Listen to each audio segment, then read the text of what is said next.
엊그제 영화 한 편이 개봉했는데요. 제목이 정직한 후보. 여러분 많이 들어보셨죠? 입만 열면 진실밖에 말할 수 없는 그런 국회의원이 있다고 합니다. 무려 3선 의원이라고 하는데 여성 의원이에요. 자, 정직한 후보 어떤 영화인지 장유정 감독을 스튜디오에 초대했습니다. 어서 오세요. 안녕하세요. 네, 라미란 씨가 3선 의원으로 나오는. 네, 맞습니다. 그죠? 네. 어쩌다가 이게 거짓말을 못하게 되는 거예요? 할머니가 한 분 계세요. 남은희 선생님이 하셨던 역할인데요. 그 할머니가 이 손녀인 주상숙이 너무 거짓말을 많이 하니까 제발 거짓말 좀 안 했으면 좋겠다라고 기도를 하게 됩니다. 네, 그때부터 거짓말 못 하게 돼요.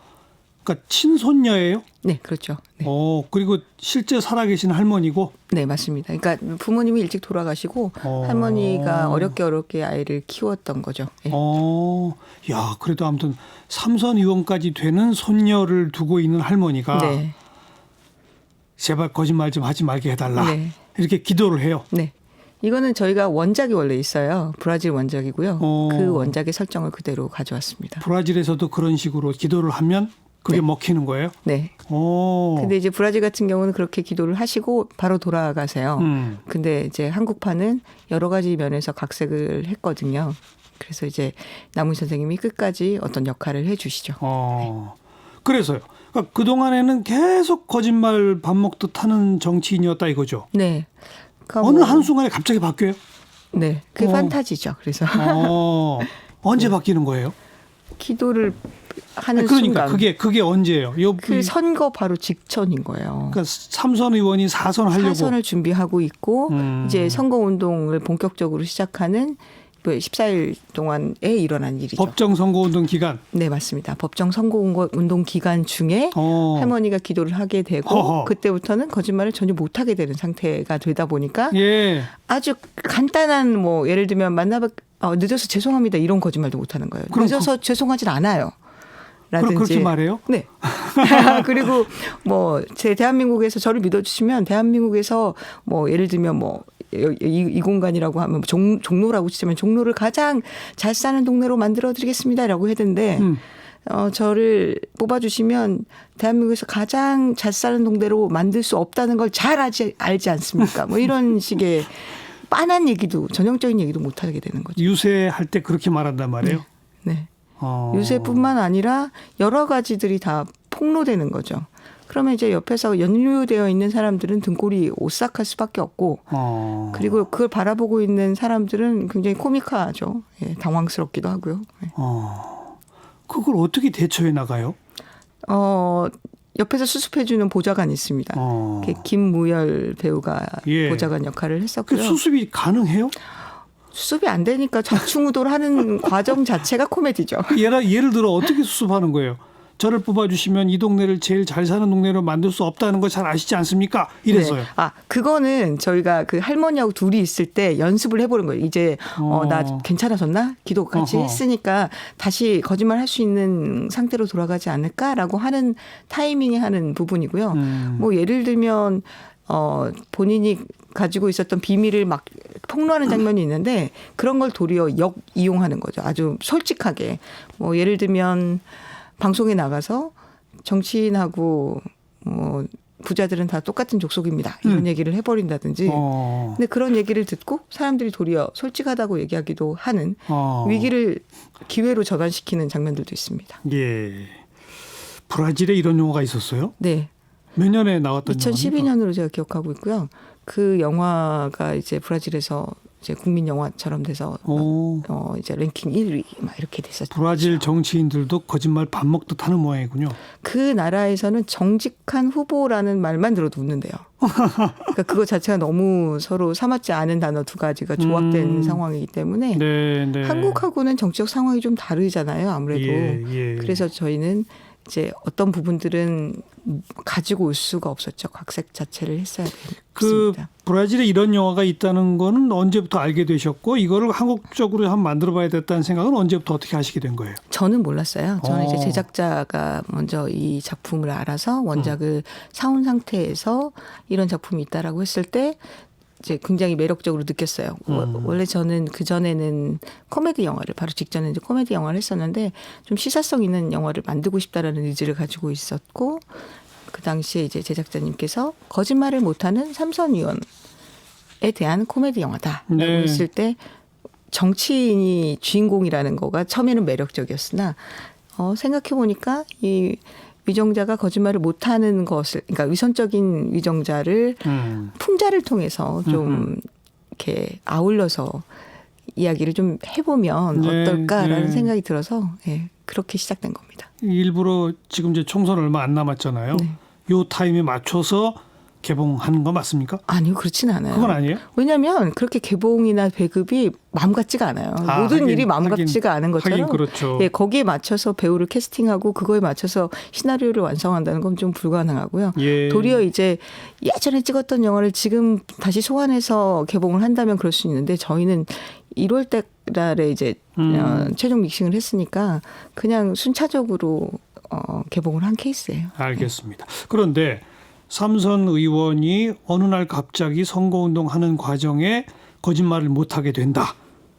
이거 하나만 가지고는 2시간 영화 만들기가 어렵잖아요. 맞죠. 뭐가 또 들어갑니까 거기? 그 전에 그 사람이 저질렀던 어떤 과오 같은 게 있죠.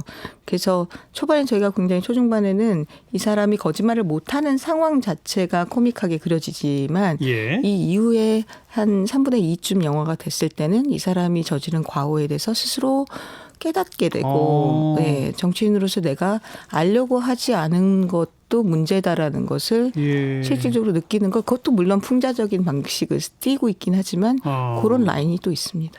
그러니까 본인의 과오로 저질러진 일들이 많이 있는데 네.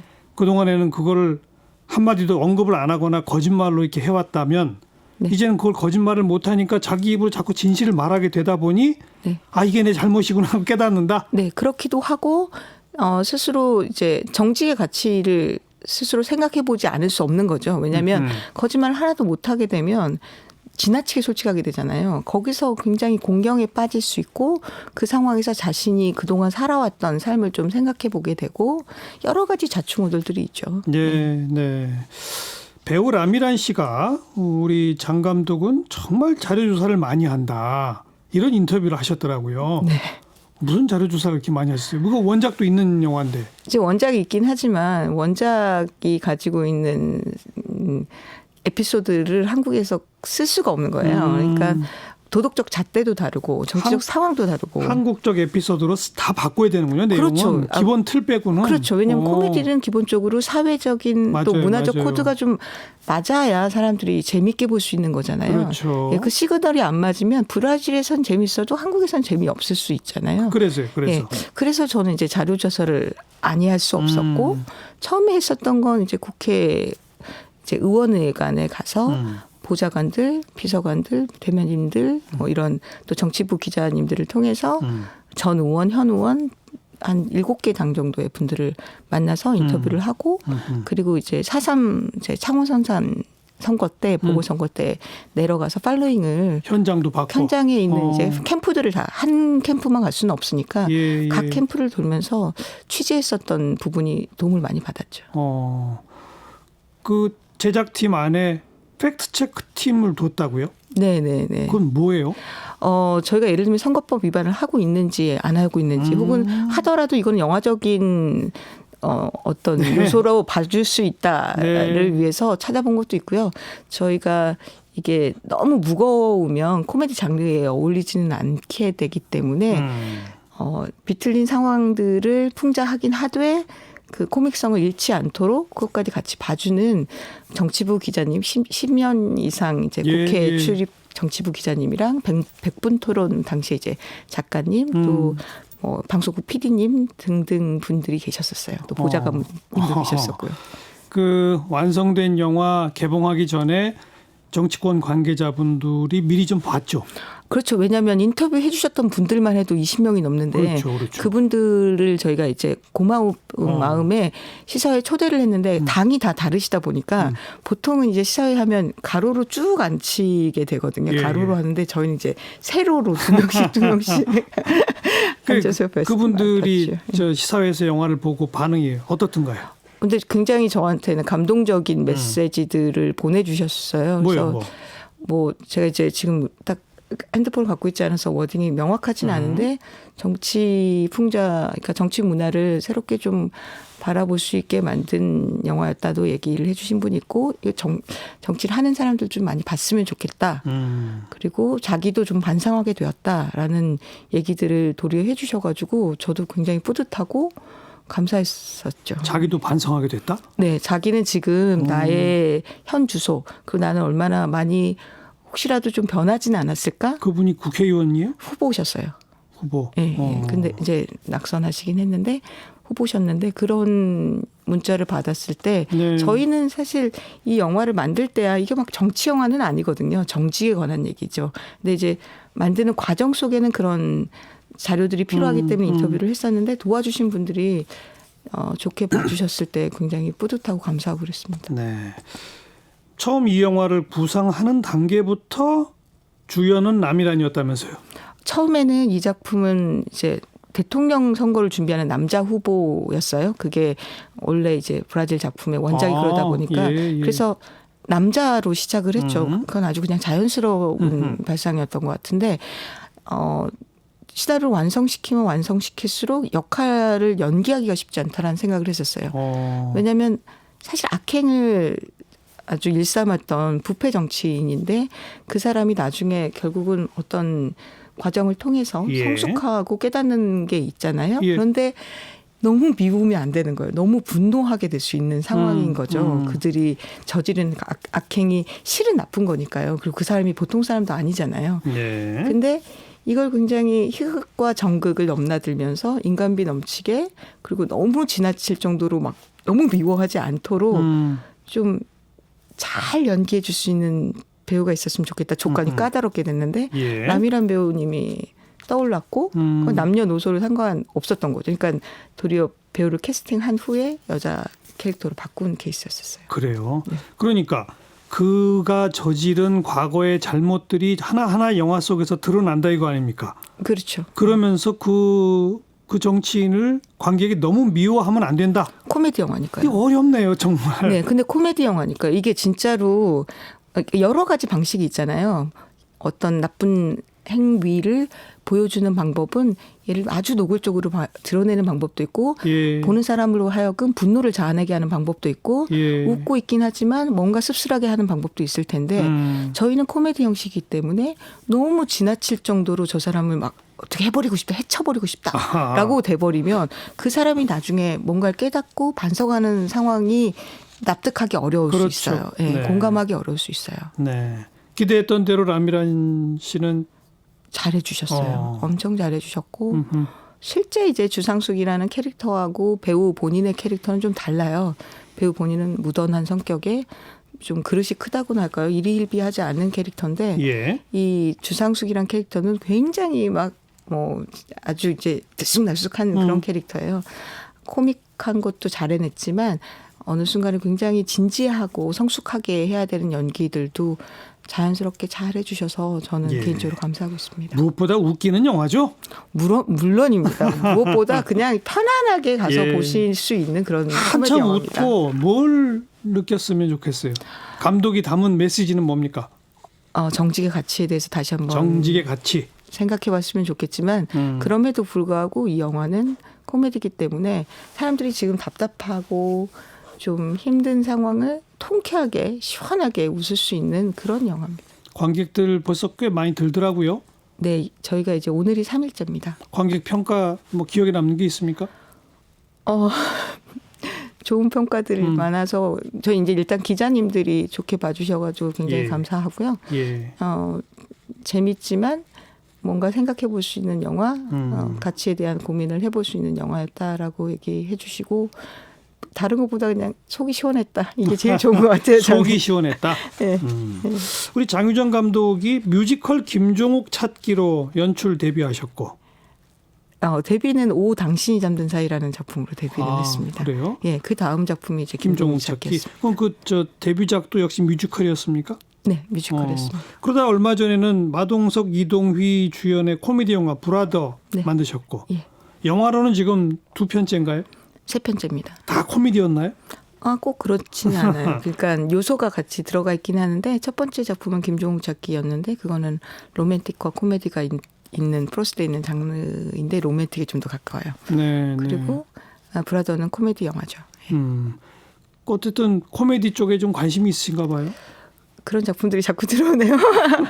근데 저는 일단 사람들이 많이 웃고 그리고 웃어서 뭔가 따뜻한 감정을 갖고 이런 영화를 보는 것도 좋아하고 네, 할 때도 행복한 것 같아요. 네. 영화나 뮤지컬뿐만 아니라 2018 평창 동계올림픽 때 개폐회식 부감독, 폐회식 연출을 맡으셨더라고요. 네. 이건 어떤 인연으로? 처음에 이제 총감독님께서 이제 총감독 송승환, 송승환 총감독님께서 부감독을 이제 프로포즈를 해주셨죠. 그래서 처음에는 굉장히 두렵고 이거 제가 할 수 있을까라는 걱정을 했는데 총감독님께서 혼자 하는 거 아니다. 여기 굉장히 많은 스태프들과 조직위원회의 사람들이 있으니까 함께 하는 거다. 나도 같이 하지 않느냐라고 해서 같이 부감독도 하게 됐고 그리고 이후에 폐식 연출도 함께 하게 됐습니다. 네. 이런 공연, 메가 이벤트 연출과 영화 감독, 영화 연출과는 상당히 다르지 않나요? 둘을 넘나드시네요. 근데 사실 한국에도 그런 분들이 계시고요. 그래요? 네, 그리고 외국에는 정말 많아요. 그러니까 저 혼자만 굉장히 특이한 이력은 아니고, 네, 뭐 바즈루아만 같은 오페라 연출하시다가 영화 감독 하신 분도 있고, 영화 감독 중에서도 우리나라에도 여러 분이 있어요. 네, 장진 감독님도 계시고. 장진 감독 그러네요. 그렇죠. 그러니까 제가 1호이거나 이러진 않고요. 예. 앞으로 뭐 또 만들고 싶은 영화 이런 게 있다면 어떤 건지. 여전히 실화 베이스인 영화와 뮤지컬 영화는 정말 해보고 싶습니다. 그러면서 또 코믹. 실화 베이스 안에도 코믹한 캐릭터가 있을 수 있겠죠. 그리고 뮤지컬도 마찬가지고요. 네. 특히 이제 총선 국면 다가오니까 이 정직한 후보 이번 총선에 나서는 후보들은 우선 반드시 봐라. 그랬으면 좋겠네요. 그럼 좋죠. 왜냐하면 이 영화 안에서는 다양한 정치인들이 많이 나오는데 저희 영화에서 이렇게 처음엔 다들 굉장히 좋은 생각으로 시작하지만 권력이라는 게 금방 사람을 변질시킬 수 있는 거기 때문에 알겠어요. 그런 부분들을 좀 봤으면 좋겠습니다. 정직한 후보의 감독 장유정 감독 고맙습니다. 감사합니다.